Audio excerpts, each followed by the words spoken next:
A dobrá dorážka, do ktorej sa dostal Holešinský. Príjemný moment, Martin Gernát bez hokejky.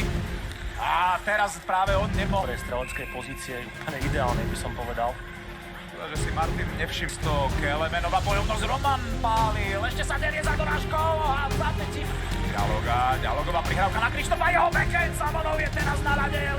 Ešte raz sa môžeme pozrieť na Ďalogovú prihrávku, po ktorej mal niekoľko príležitostí. Kde zobral ruskému hráčovi puk, preto sme sa mohli my presunúť do útočného pásu. Úvodného gólu v zápase, šikovná práca Romana, páli Kelemenko! Teraz to bolo vidieť v tom, že Miloš Kelemen mohol ísť do strely.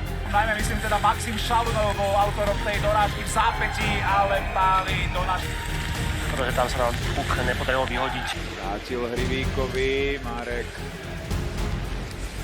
použil cehlárika, usadili sme sa v útočnom pásme. Gernát, Sucher na Studeničovej pozícii, Marian aj teraz chýba v preslovkovej zostave.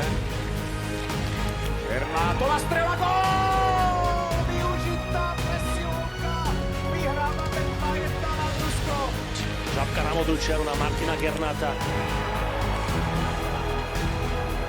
Burdasov, puk, ale neudržal Marek Hrivík, je tam vpredu, môžeme zakončiť do prázdna.